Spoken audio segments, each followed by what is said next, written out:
Dynasty Corner! Brainiacs, ladies and gentlemen around the world, welcome into another episode of the Fantasy Brains of the LeatherBrainz Fantasy Football Podcast. We are so excited to be with you today. Myself, Charlie Chemers, and my partner, Gabriel Sisarica, here with you today to bring you fantasy football overperformers and underperformers of the 2025 season. We're going based on the Fantasy Pros ADP, average draft position, to determine what guys you need to be drafting this year to achieve overperformers or underperformers. The guys you want to stay away from. The overperformers are the guys that are going to beat ADP. Underperformers are the guys that are not going to meet their expectations, their ADP. Remember, guys, follow us and subscribe on all of our social medias at LeatherBrainz. It's easy: X, YouTube, Spotify. Check us out everywhere. We're live on X. We post on YouTube and on Spotify after if you miss our lives. I'm back with Gabriel Sisarica for the second week in a row. Gabe, how are we doing today? Charlie, I'm doing so well. I'm very excited to be here. Last week we took a good look at some of the guys who really won out and lost based on the NFL draft. And this week we can now kind of take those things together and really put together some guys who are going to, like you said, overperform or underperform on where they're getting drafted in redraft leagues for 2025. And Charlie, I want to get started right away because I cannot wait to talk about this guy, Rashee Rice. Rashee Rice is my first overperformer because let's just take a look at the small sample size of what he's been able to do in his NFL career. From week 12 on in his rookie season, Rashee Rice finished as the wide receiver 7 out of all receivers in the NFL. He comes in his year 2, and his first 3 weeks, he was the wide receiver number 2 overall, and he saw a 33% target share with Patrick Mahomes. That is the biggest thing for me. That target share for Rice is huge moving forward. I'll also say for Rashee Rice, he's coming off of an injury where a lot of people were scared about his knee and being an ACL, but he's coming off of an LCL injury. And for NFL players, that's a huge, huge difference because that ACL injury really prevents players from kind of pivoting and moving laterally left to right. But the LCL doesn't do that. So a lot of Rashee Rice's lateral movement, his route running ability, shouldn't be very affected by that injury, and he should be ready to go for training camp. Rashee Rice was second in yards per route run last season in his 3 games. And even the concerns that I have about Rice are very minimal because obviously there's going to be a suspension that's kind of looming with Rashee Rice and his case and whatnot. But that hasn't moved in 13 months. I don't see it moving now. If Rashee Rice doesn't get suspended, which I don't think he will for the 2025 season, then you're going to get a guy who is listed as the wide receiver 18, 30th overall in draft, right? That 3rd round draft price. You can get a 1st round talent in Rashee Rice in the 3rd round. I don't think he's getting suspended, period, honestly. If I'm going to be honest with you, with just how things have played out and the situation where it's kind of murky, the NFL usually tends to stay away from that. But the Brainiacs, they love Rashee Rice. They know Rashee Rice because last year, Rashee Rice was the hill I was dying on. Mm-hmm. He was what I was most excited to see last season because he was going to take over for Travis Kelce. He was the replacement. We could see it because of his ability to understand and beat zone coverage, where everyone in the NFL is going to zone coverage, especially against the Chiefs, to limit, when they had Tyreek Hill, now to limit Xavier Worthy. They were trying to only play a shell zone coverage, and with the crazy athletic ability of Patrick Mahomes and being extremely accurate, he was able to, in just a few games, what we saw last year, fit these balls into tight windows. And Rashee is running these slants over the middle of the field. He's finding the soft spots in the zone, and he can then just take off and get yards after the catch for days. I love Rashee Rice. He's one of my most favorite wide receivers in the whole NFL right now because of the way that he plays the game. I'm so excited to see how he turns out next year. But Gabe, I want to ask you, because where I kind of teeter-totter on Rashee is Xavier Worthy. Last year, it seemed like Rashee Rice was guaranteed wide receiver 1 for this team. This year, it might be looking a little bit murkier because of the Xavier Worthy breakout. I really like what Worthy adds to this team for the Kansas City Chiefs, and Totally.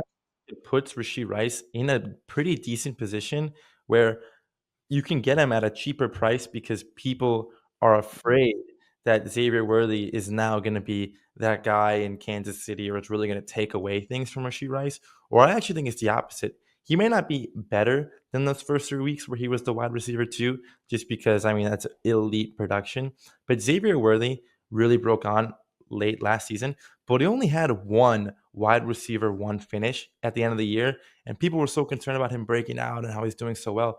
But that shows me the one wide receiver 1 finish in a breakout season isn't enough to move the needle for me, where it Mhm. feels like Worthy will be a great wide receiver 2 option in Kansas City.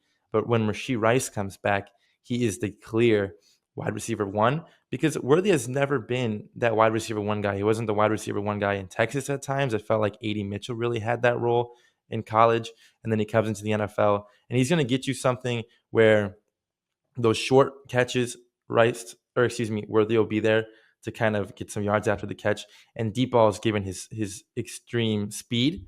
But that in between is where I think the Chiefs are going to thrive, and it's where I think Rashee Rice is going to make a lot of his money. Um, and ultimately, I don't think Worthy really hurts him. I think it actually puts him in a good position to get open in the middle of the field. I think I agree with you. Rashee Rice is definitely the wide receiver 1, but the problem is, at least this year compared to last year, is the ceiling. I think it's a little bit lower, genuinely, because I don't think we can see a 33% target share anymore. That seems a little absurd for Rashee Rice this season, with Xavier Worthy, with Travis Kelce still there. And the other thing is touchdowns. I think that Rashee Rice is not going to be able to score as many touchdowns because Xavier Worthy is a legitimate red zone threat, because they can hand him the ball. They could use him in a lot of ways. The Chiefs brought in a bunch of running backs to use. They still have Kareem Hunt, Isaiah Pacheco, Elijah Mitchell now.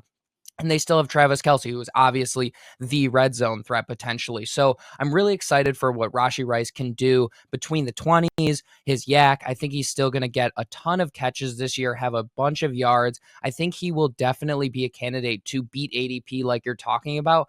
I'm just not so sure that I could see him finishing as, a top 8 wide receiver in the league. But I mean, wide receiver 18 is a great price tag to buy him at. Absolutely, Charlie. Who is your first overperformer? My first overperformer, I want to talk about Stefon Diggs. Now, I love this episode that we're doing because we finally have the whole player pool of the NFL to Yeah, choose from. that's And true. that means we can give you guys that we really, really believe in will beat their ADP and their average draft position. So right now, Stefon Diggs is going at ADP wide receiver 44. 78th overall, so in the 7th round. There's not a lot of draft capital that you have to spend on him. Your opportunity cost is not that high. So even with the injury, you can still take this risk. Now, when we look at the current pass catchers in New England, we're going to see Demario Douglas, Kyle Williams, the 3rd-round rookie, Kayshon Boutte, Hunter Henry, and then the likes of former rookies Jalen Polk and Javon Baker, who are looking to be almost failures in the NFL already, and they're getting pushed down the depth chart. So Drake May had a pretty successful rookie year last season, and that was with one of the worst supporting casts. But that's all about the Patriots. I want to talk about Stefon Diggs, where we were a little worried about Stefon Diggs last season because of the downfall he had with the Buffalo Bills. They transitioned their offensive strategy away from Diggs and started running the ball more. So we were really worried last year that, has Stefon Diggs lost it? Mhm. And the way that I look at that is, we saw the Texans figured out how to use him again last year. Over the first 8 weeks of last season, he averaged 15.4 points per game before his injury in week 8, which was the wide receiver 20 in points per game last season. Now he's in a less crowded wide receiver room, so I can only imagine that if Stefon Diggs is on the field, he will 100%, a Charlie Chemers guarantee, that he will beat his average draft position. Charlie, I like where your head is at here. I think at that, what is it, 7th round price, Stefon Diggs has a ton of value, but there are a lot of concerns. The way, obviously, the ACL injury is a problem. because it's a serious injury. And then him getting up there in age is also a little bit concerning. But his position in New England is great.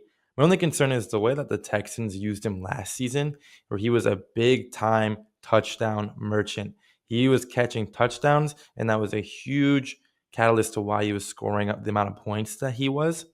My concern is he doesn't get that same touchdown volume, which means you need Stefon Diggs to almost be like the Stefon Diggs of old, where he's catching passes and he's going for a ton of yards. And I don't know if he's going to be able to do that for you at this point in his career, especially coming off that serious injury. But if he can find spots to get open in this offense, I think Drake May is an exciting young quarterback. And I think that the Patriots are going to have to sling the ball because in order to develop May, you're going to have to throw the football. In order to compete in games where I think they'll be down in a ton of games, you're going to have to throw the football, which gives Diggs a lot of opportunities, which I like. But I'm still a little bit concerned about his ability to really produce in between the tackles and not just in the red zone. Well, they had Nico Collins and Tank Dell while Mhm. while he was healthy in Houston last season. So I mean, there's not a lot of competition for Diggs. They're going to have to use him if he's on the field. It really is to me the issue of whether or not he's going to be on the field because he genuinely may miss some time to start the season. His Yep. ACL injury was week 8. And so we'll have to see. But we're not talking about, the third round, second round Stefon Diggs elite pick anymore. We're talking about a 7th round pick. This is your wide receiver 4. Yeah. This is a guy that you can confidently plug into your flex because he is 100% the wide receiver 1 for this team, unless Kyle Williams has a crazy early breakout. So this value that we could get from him is immense. I'm not saying that he's going to finish as a top 20 wide receiver. I'm not saying that he's going to finish as a top 25 wide receiver. But Stefon Diggs, if he's on the field, you best believe he's beating wide receiver 44 ADP. You best believe he's going to be bringing you over 10 points per game in your flex position. The wide receivers that are going ahead of him right now that I think Diggs will beat, I think he has a genuine chance to beat Deebo Samuel. I think he's going to beat George Pickens. I think he's going to beat Jerry Jeudy, going to beat Juwan Jennings, Calvin Ridley, Jordan Addison, Cortland Sutton, and even Jamison Williams. I think all of those Wow. guys are guys that Stefon Diggs can beat because he's the wide receiver 1. And I think a lot of those offenses are going to be worse than the offense that Stefon Diggs is playing in for like Jerry Jeudy, for instance. I think the Cleveland Browns offense and passing offense specifically is just going to be a lot worse than what the Patriots are able to bring to the table. And the rest of those guys are wide receiver 2s, other than like Calvin Ridley, where I also think their offense in Tennessee is just not going to bring enough output with Cam Ward in the passing game to provide a higher end wide receiver season. I think Diggs has a really good chance of beating out a lot of these wide receiver 2s in their teams that are going ahead of Diggs right now. Yeah, and the best part about that is he doesn't have to beat out those guys. If he plays at a level that is similar to those players who are going, 10, 15 receivers ahead of Mm-hmm. Stefon Diggs, you're getting a ton of value out of someone where some of the guys you named, you're taking in the 4th, 5th round, right? You're taking Stefon Diggs in the 7th round. And that's, I think, the biggest difference. He has a really good chance of being one of the biggest jumpers in ADP, not just being, 2, 3 positions ahead of wide receiver 44. If he's sitting at wide receiver 30, you got a guy who is, 14 positions better than what you got him for, which is what can really make or break a fantasy season. Now, Charlie, I want to talk about some guy that I am a little bit concerned about around the topic of wide receivers. I Mm. am concerned about DK Metcalf. And hear me out. Everybody this offseason, it feels like, is very excited that DK Metcalf is seeing a change. We saw what happened in Seattle last season. JSN came in and really was kind of the wide receiver 1 there. And people thought maybe JSN doing better was going to open it up for Metcalf. But in reality, it didn't. And Metcalf has gotten worse and worse as his career has gone by. And let me talk to you about why I'm just concerned about where he is in Pittsburgh. At his current ADP, DK Metcalf is sitting as the wide receiver 26 or 46th overall, or roughly a late 4th round pick, which at face value probably isn't a big deal. I mean, sitting in that 4th round is around some of the guys, around Ted, Zay Flowers, Jordan Addison, Calvin Ridley, etc. Probably is a fair price for DK Metcalf, but DK continues to really struggle against zone defenses, and the NFL has figured it out. He has that alpha wide receiver 1 build, but when he's only seeing a third of his snaps in man-to-man coverage and 2/3 of them are in zone coverage, DK continues to struggle because he just doesn't have the route tree that we wanted to see from him in order to be one of those elite wide receiver runs. And now he's in a position where they don't have a quarterback in Pittsburgh that I can confidently say is going to be able to get DK Metcalf the ball.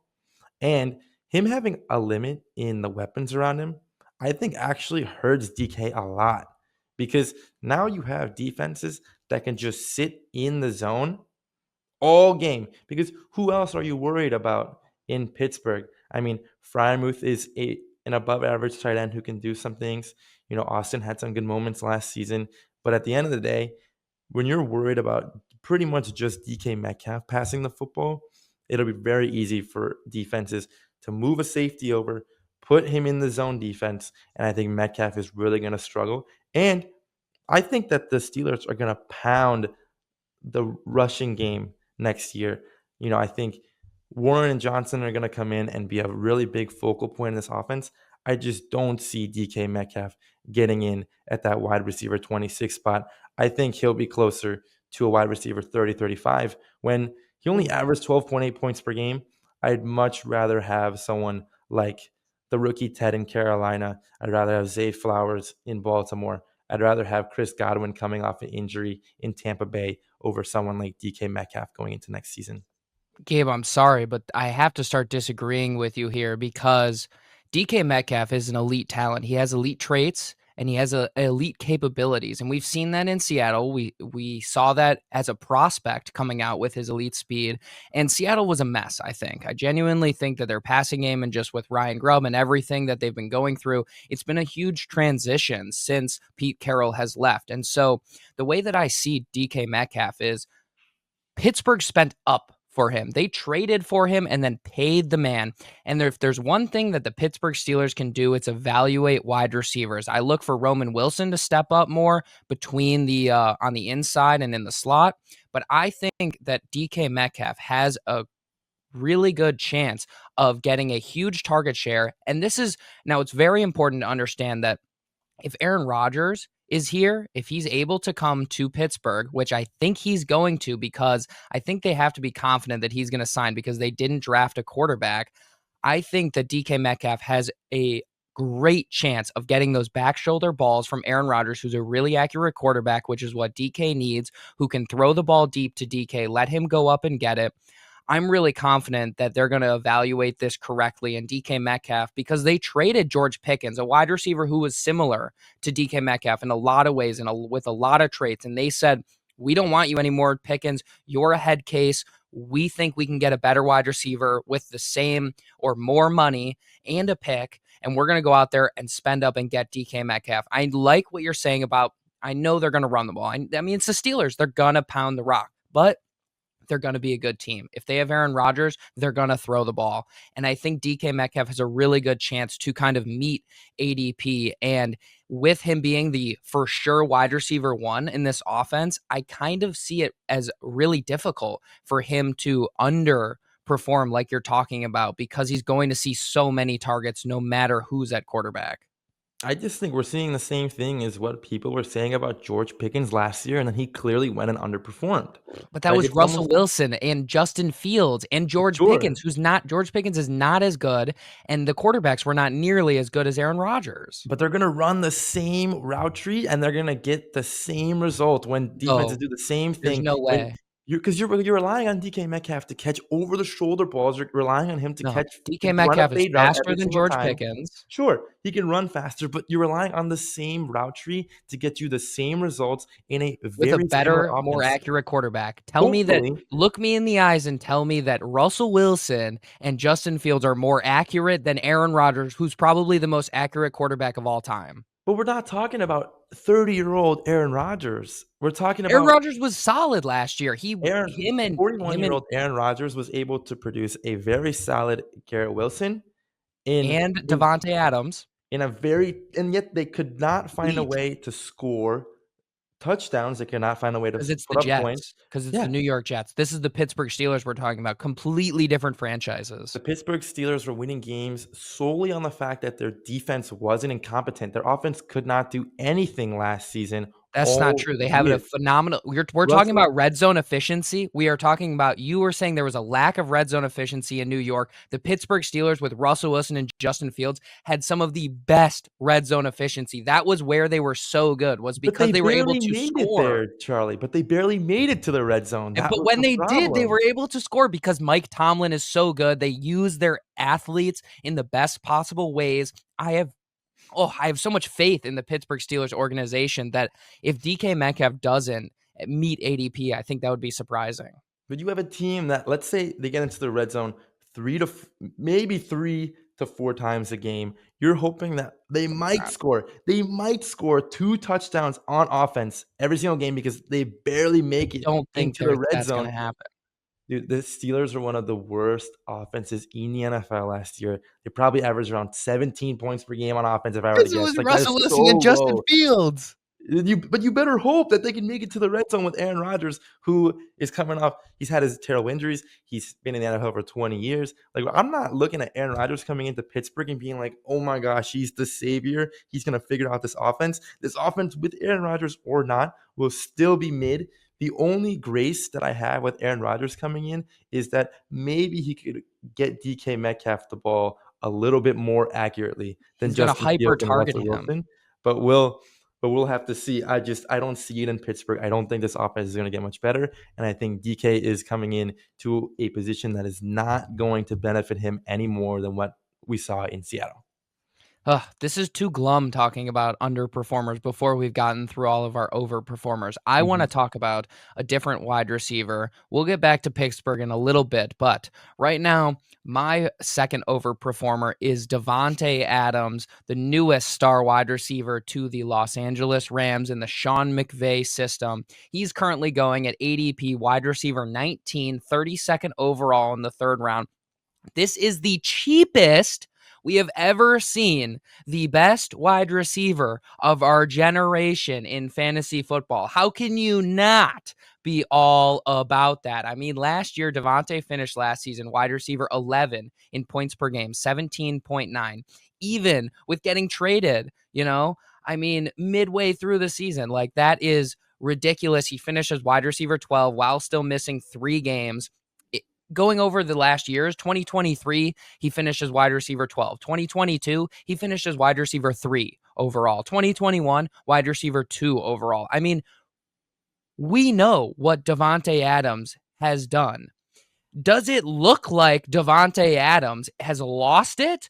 Because no, he was so good last season with Aaron Rodgers, the way that he was still able to run routes. And I'm not worried in the slightest because he goes from a shitty New York Jets organization to the Los Angeles Rams, a competing Super Bowl organization with Matthew Stafford. They kicked Cooper Kupp to the curb and brought in a better wide receiver in Davante Adams. Yes, Davante Adams is a lot better than Cooper Kupp, especially right now. We saw it on the field last year. This offense is going to be ballistic. I expect the Rams to be in contention for the Super Bowl.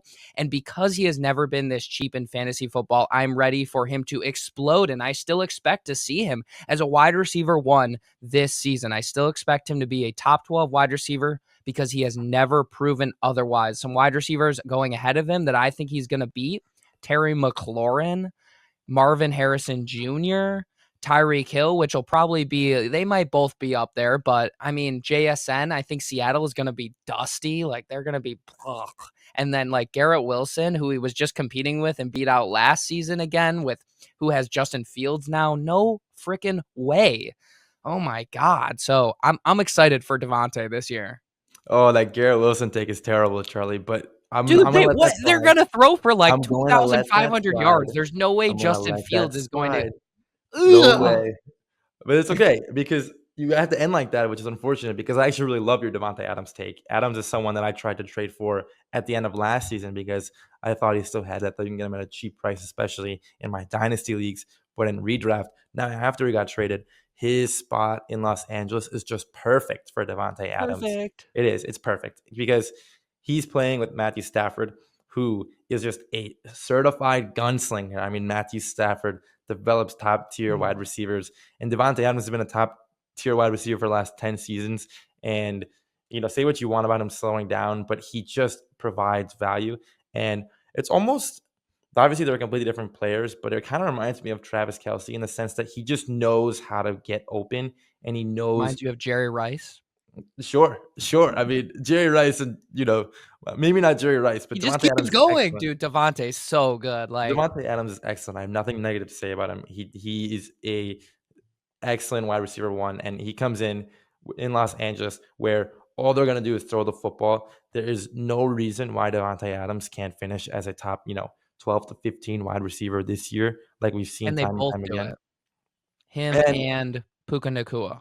And Puka, no question, because Yep. we've seen that in Los Angeles. We've seen Cup and Nakua thrive nicely when they're both healthy. Stafford is capable of, and McVay in his offensive scheme are capable of really having two alpha wide receivers there. And that is certainly what Davante Adams is. As much as I would love to argue with Charlie here, it is a very good take. And I'm really excited to see what Adams can do this year. Guys, don't miss out. Now let's head back to Pittsburgh. Gabe, give me your guy. Yeah, I'm going back to Pittsburgh. I really didn't want to do this because I was like, we're just really pounding it in on Pittsburgh. But I just really want to talk about Kaleb Johnson because it is a bit of a cop-out given that he is a rookie and we haven't seen that sample size from him in the NFL. But, man, I really like his position running the football for Pittsburgh under Mike Tomlin. We talked a lot about how good of a coach Tomlin is, about how the Steelers are going to succeed. And I think a big reason why they're going to win games, because they somehow always find a way to do so, will be this running game. But I think people are concerned about, Jaylen Warren. Jaylen Warren's finally going to come in and be something that he's not. Jaylen Warren is not the alpha running back in Pittsburgh, and he never will be. The 500 yards that Jaylen Warren had on the ground last season does not scare me when the Pittsburgh Steelers took third-round draft capital to draft Kaleb Johnson. And when I look at Kaleb Johnson and I look at this position, everything about him screams workhorse running back. He had 1,500 plus yards last season on the ground at Iowa, and he had 21 touchdowns. Najee Harris is now gone in Pittsburgh, which frees up almost 300 attempts that are not going to Jaylen Warren. I think that Kaleb Johnson come in. I think he has really good vision. I think he could give you something in the passing game, and I think he is a big red zone threat. If Johnson can finish around 700 to 800 yards, but have 10 to 12 touchdowns, I think he's absolutely outperforming the RB24 price that you're getting him at. And I would definitely take Kaleb Johnson over some guys like Judkins, over David Montgomery, over Chuba Hubbard in Carolina, because I think he's going to be a huge red zone threat, similar to some of the guys that I named, but he's going to get a ton of touches that I don't think that people are accounting for because they're concerned about Jaylen Warren's place in this offense that I just don't see. Yeah, I mean, Kahan and I have talked about Kaleb Johnson extensively throughout this rookie prospecting process and the debate between him and RJ Harvey. And I'm all about Kaleb Johnson coming into this offense. I really think he'll actually be a 1,000-yard rusher this year in his rookie year in the NFL because I do think that the Pittsburgh Steelers are going to use him. But I don't think this offense is going to be that elite. I think they're going to be solid, like we were talking about with DK, but I don't think they're going to be that elite. And the real question comes with how many passes is Kaleb Johnson going to catch? And I think Kaleb Johnson will be good. I think he might be able to meet his ADP. Like I said, I think he'll be a 1,000-yard rusher, but it's going to come in the passing game, in the touchdowns, and we might see him lack a little production in that aspect because of the fact that Jaylen Warren is there. Because when a rookie running back comes in, although he might be better than the incumbent running back, they might use Jaylen Warren in the red zone more often still, even if Kaleb Johnson is dominating between the 20s. And then Jaylen Warren is definitely going to have the passing role, I think. So it is going to be really interesting to see. I would love for Kaleb Johnson to beat out his ADP. And if he does, he's going to end up becoming a stud running back in the NFL because that means he probably is more involved in the passing game. That probably means that the Steelers are moving on from Jaylen Warren. And Mike Tomlin is comfortable using only one running back as a workhorse. So I definitely can see his capabilities of being a workhorse back we'll just have to see how this year ends up playing out. I'm not worried about his speed at all. I think he brings enough to the table. I think he brings enough traits to the table. He was dominant at Iowa, like you were talking about. So I'm excited to see what he really brings to the table. His ceiling definitely worries me a little bit. And I think that him and Jaylen Warren are going to end up falling closer together in terms of fantasy production. Potentially, and maybe someone like Johnson would be more enticing for next season after he grows into that workhorse role where you see, mid-season this year, maybe But someone that I you can like how trade you're for. taking the risk though this year. I Mhm. mean, I think that's important where it's like because if it does work out like you're talking about this year, you might miss out on Kaleb Johnson, and then next year he would be going, RB10, Yeah. RB12, and so it would be that's a lot higher price tag to expect out of him. And I think that taking the chance on him because he genuinely could in this ambiguous backfield, he could totally be an RB1. He could definitely come in, earn the role from Jaylen Warren, kick him to the curb, and be the dominant running back in the Pittsburgh Steelers offense, which is going to have a lot of output. And if he is, right, you right away he becomes this James Conner type of running back who Totally. we saw succeed immensely in Pittsburgh. And he goes from being the RB24 to realistically like the RB15 within the season. I think that's a huge jump. And I think it could be worth the risk when you're getting him at that RB24 draft price, where in that Yeah. seventh round, now you can start, you talked about Stefon Diggs in the seventh round. You want to start taking risks a little bit on guys because at the end of the day, like once you start getting past some of those rounds 1, 2, 3, where you're really banking on your elite players to give you elite production, it's who can you find in the weeds? Who can you really weed out that's going to put you, like we talked about before, not just 1 or 2 points above their ADP, where it's not a really big difference. You're kind of getting him where you bought him for. You're jumping a guy who is doing better than the guys 2, 3 rounds ahead of him. Some of those rookies are the most enticing players to do so because you're just your bank. It's a really big risk, but also a really big reward potential when we're talking about some of these rookie players drafting in redraft leagues. Yeah, I mean, Kaleb Johnson is going to be a really, really interesting guy to watch this year. I'm not so comfortable with him as my RB2. In fact, I would go as far to say he shouldn't be your RB2. If he's your RB2 on your team, that's a little bit too risky for me. Mhm. But as an RB3 on your roster with that potential and also the safe floor to throw in your flex because he's going to score some touchdowns, I would expect him to score at least 5 touchdowns this season. Mhm. I would feel more confident with him in my flex or my RB3 position, but I would stay away from the RB2. Another running back that I would love to discuss on the flip side of a guy that I think is going to underperform is Derrick Henry. Yeah. And I know it's Derrick Henry. I know he's elite, and I know he finished as the RB4 last year, but we were all in on Derrick Henry last year. The fantasy brains, we were all about grabbing Derrick Henry because of how many touchdowns we knew he was going to score. It seemed like a 100% certified Charlie Chemers guarantee that he was going to score, 18 touchdowns last year. But the key here is really price tag because Derrick Henry is going at the RB6, 14th overall in the second round.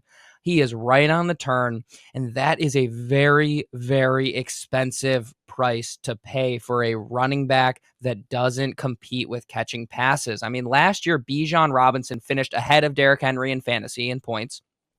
And he did that with 500 less rushing yards and 3 less touchdowns. So a lot less work had to be done by Bijan to still easily finish ahead of him in fantasy football. It's a lot easier to have confidence in these guys for running backs and other pass catchers who can just catch the ball. It's just feeds you in fantasy football. So he'll probably still score a lot of touchdowns. He's going to finish with 12 to 15 touchdowns because the Ravens are going to be really good. They don't have enough other pieces in the running back room to really take Derrick Henry off the field.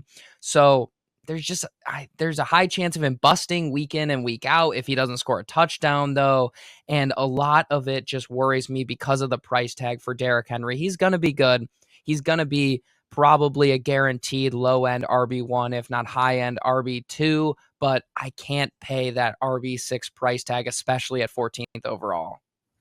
Charlie, I like this take as well. I think we talk a lot about when is Derrick Henry going to slow down?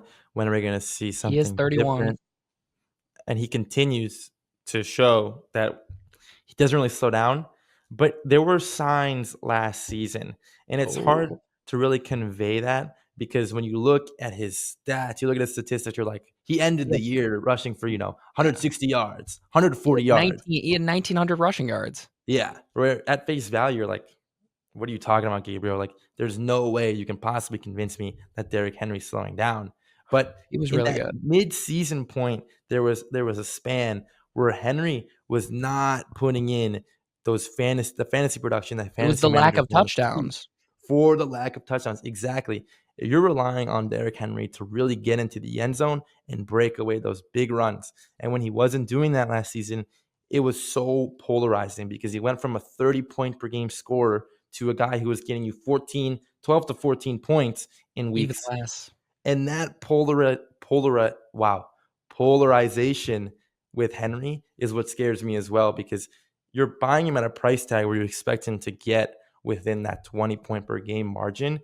But I don't know if you want Derrick Henry as the guy who's going to make or break your weeks every single week, when I think there's going to be a lot of times next season where he's not going to put together those 30-point games in fantasy, where now you're screwed because Derrick Henry only touched the ball 12 times this game, and he didn't catch a single pass, and he didn't score a touchdown. And now where are you, where he rushed for 60 yards on 12 attempts and 0 touchdowns and 0 pass catches? I was talking about 6 to 8 points a game, where I'd rather take, some of the elite running back talent around there, Gibbs, He is Bijan, etc. he is the most touchdown reliant, most game script reliant player of our generation, of the last decade. That's just how Derrick Henry has played the game. I mean, you can see it. There are crazy stats where it's like when Derrick Henry rushes for 100 yards in a game, there's like a 90% chance that his team wins the game. And then when it's like less than that, it becomes like a 30% chance that they win the game. So I'm not too hot on Derrick Henry this upcoming season. He's probably going to underperform ADP, but what else you got for me right now, Gabe? I want to continue on running backs. I like pivoting from Derrick Henry to Jonathan Taylor, Going right because after. we talked a lot in, Charlie and I being in some of the same leagues, about running backs having a threshold. After a certain amount of time, after a certain amount of carries, running backs tend to almost fall off a cliff in production. And there are always going to be a few anomalies here and there. And Derrick Henry is certainly one of them. But Where's I don't. that threshold? Where are you seeing that? Around like 1,500 carries is where I kind of start Mhm. to, Yeah, that 1,500 number. And once they start to get past, 25, yeah. 26 years old, that 27 or Unless you're 30 Derrick marker. Henry. What was that? Unless you're Derrick Henry, then you Yes, can have, 2,500 carries and still be dominant. exactly. But the large sample size that we see out of NFL running backs is it tends to slow down. And I'm leaning towards that with Jonathan Taylor. And hear me out. Taylor is someone who rushed for 1,400 yards last season, right? By no means did he have a poor year. But some of these little injuries with Taylor, I think, are starting to add up, and they're really starting to concern me. He's had ankle problems, he's had Mhm. knee sprains, quad injuries. And although none of these injuries have been so severe that he's had to miss entire lengths of the season, we're now talking about Jonathan Taylor, who had almost 1,000 carries in college, over 900 carries within 3 years. And now in the NFL, Jonathan Taylor has carried the football over 1,100 times. That's 2,000 carries that we've seen from college into the NFL for Jonathan Taylor. I just don't know how much he's going to be able to withstand this amount of carries. And it's a similar argument to what Charlie just made about Derrick Henry. He's not catching passes in Indianapolis. So you're going to have to rely on Jonathan Taylor to get you 15 and 20 carries a game, hopefully rushes for more than 100 yards, and hopefully he finds the end zone. And if not, it's, again, super polarizing, because Jonathan Taylor now becomes a running back who, let's say, carries the ball 13, 14, 15 times in the game, rushes for 80 yards, and gets you no touchdowns. Now you're talking about a guy who scored you 8 points, 9 points in PPR formats. And that's just super concerning for me. Given that, plus the situation in Indianapolis, their offense to me is scary. They have a quarterback who they seem that they're not able to rely on. We saw what happened last season with Richardson in Indianapolis. I think this is going to be a bottom tier offense in the NFL. Mhm. And I think teams, for a large portion of games, are going to be able to sit on Jonathan Taylor, where I'd much rather have guys at that, right? He's the RB8 second round type of running back. I'd much rather have Chase Brown than Jonathan Taylor next season. I'd rather have Bucky Irving than Jonathan Taylor next season. I even like someone like Kyron Williams over Jonathan Taylor next season, because I can rely on them more to catch passes and find ways to get involved in the game that's not just running downhill. And I'm concerned about Taylor's production going into next year. It's the offense for me, like you said. I mean, he needs a Daniel Jones resurgence if Jonathan Taylor is going to be an elite fantasy football running back. I'm not so sure that I would take those other running backs over Jonathan Taylor, but you best believe I would take a lot of wide receivers around that area ahead of him. I would definitely be bumping him down for those wide receivers because they're just sure bets around there. You know, we were talking about Davante Adams. Davante Adams is going to outscore Jonathan Taylor in fantasy football next year because it's the offense, dude. Like you said, Yeah. Indianapolis is just not going to bring the fantasy value. They have a lot of these mid assets in the wide receiver room, you know, and they're going to spread the ball. They're going to have multiple quarterbacks in there that like to run the ball. And sure, if Daniel Jones comes out and has a crazy resurgence, Jonathan Taylor will probably meet ADP, and he could still be a really good running back because he Yeah. has elite traits and elite capabilities that some of the other running backs just don't bring to the table. But Mhm. you're totally right about everything that you're saying, where if Anthony Richardson is at quarterback, if Daniel Jones isn't good and he's splitting time, it's just not going to be exciting to watch Jonathan Taylor. It's going to be extremely frustrating, which is what we've seen over the last few years, where even though we see that 1,400 rushing yard number, 11 touchdowns, like he had a good season, but it can get so frustrating for Jonathan Taylor. And you're totally right about those injuries adding up. Absolutely. And then you look at it this way, talk about some of those wide receivers. You mentioned Davante Adams, who isn't even really sitting there. You're talking about better receivers like Drake London. You're talking about Yeah. better receivers like God. T. Higgins, Garrett Wilson. I mean, you're like clear wide receiver ones on their team who are going to get you that like 16 to 20 point per game range, where I think they're going to have a lot more consistent games than what we talked about with Taylor, who could have a lot of Yeah. duds and then also put together, that 200-yard, 40-point game that people are going to be like, oh my gosh, Jonathan Taylor's back, when in reality, it's going to be Mhm. a lot of hit or miss, I think, with Taylor this season. We're going to have to talk about Garrett Wilson another time because it sounds like we disagree about him and what's going to happen with him. But my final underperformer that I think is going to not meet ADP is Tre McBride, who's the tight end 2 going at 21st overall. And I like McBride. I think he could genuinely still finish as the tight end 2, but the price tag makes it really hard to buy in. I just think there are a lot more sure bets at other positions when we're drafting here. I mean, that's what we were talking about with Jonathan Taylor and all these wide receivers that you can get, because it just scares me to invest in a tight end this early when there may not be the team's number one option with Marvin Harrison Jr. there that could take over. I mean, he was an elite prospect. I feel really good about him expanding his role next year. And it just seems like we're paying a ceiling price for McBride because tight end 2 is, I mean, you can't get much higher than that, you know? So I'm much more willing to look at tight ends in a later round this year because I feel comfortable with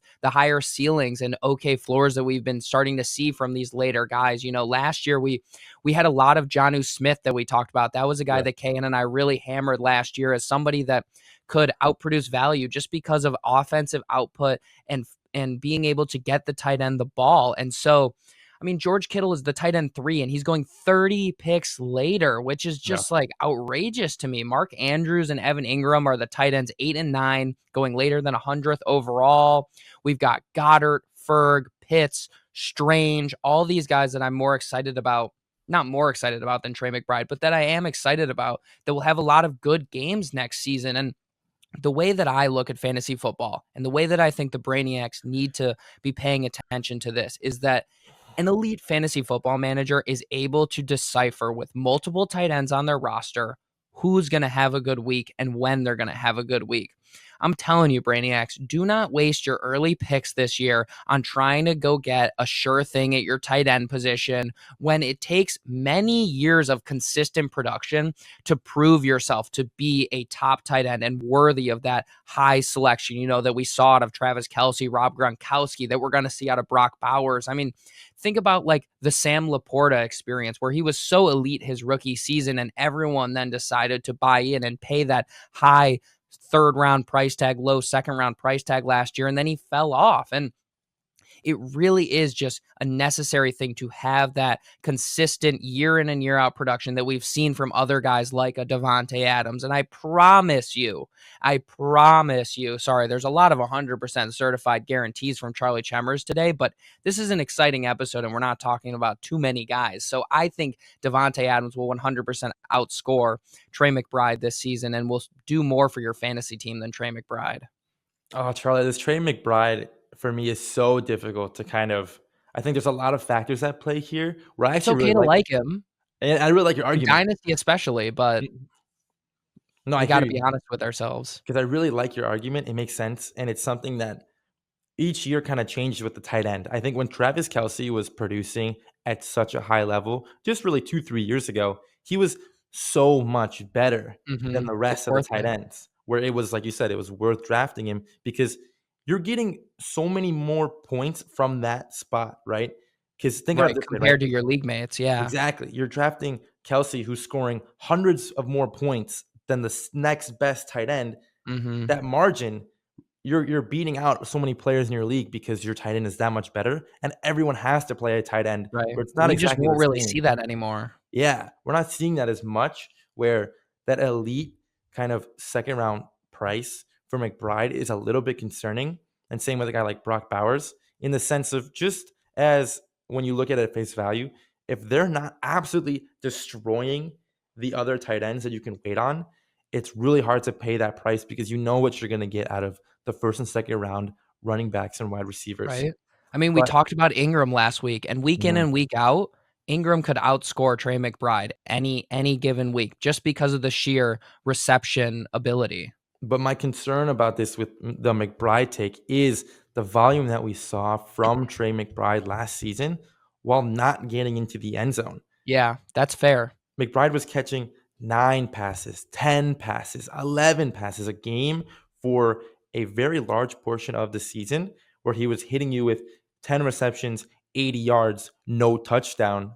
That's not what you really expect out of your tight end, right? Yeah. I mean, if you hear that stat line from just like blind, you're thinking, oh, you're talking about a slot receiver because who in their mind at the tight end position is catching, 8 to 12 passes a game, sitting around 80 to 100 yards, and you're not getting in the end The zone? ghost of Kyle Pitts. Yeah, like if if the Cardinals have a similar season with McBride, They're gonna I be better. expect I expect him to get more touchdowns, and that's why I'm still pretty high on Tre McBride because if you're talking about a guy who didn't score a touchdown for 3 quarters of the season and was still the tight end 2, I cannot imagine a world where Tre McBride doesn't come in and maybe he catches 10 less passes. But if he scores 5 more touchdowns, then he's still giving you that same production, if not more, than what we were seeing last season.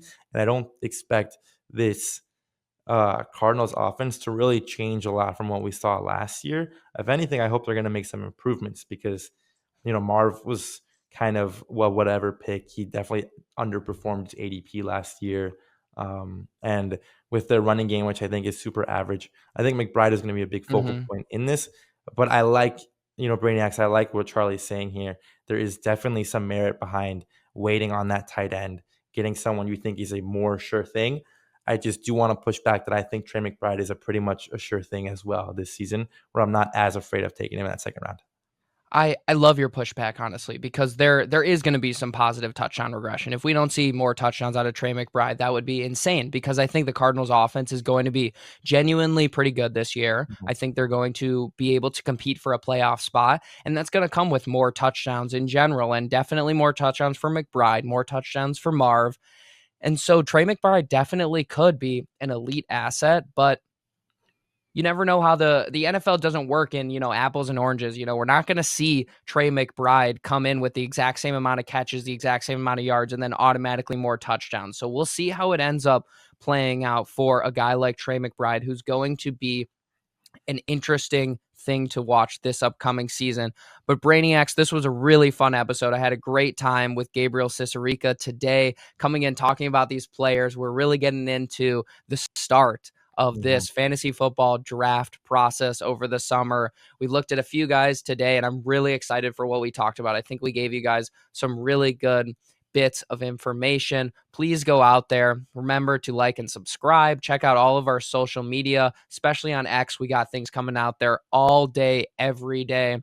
It's exciting stuff. Stay tuned for more content on the horizon. Matthew Cahan is going to be coming back next week. He'll be back soon. It's going to be a little trio of us. We're going to be bringing on so much more content, getting you guys everything that you need.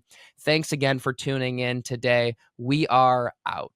3, 2, 1. Got a blast!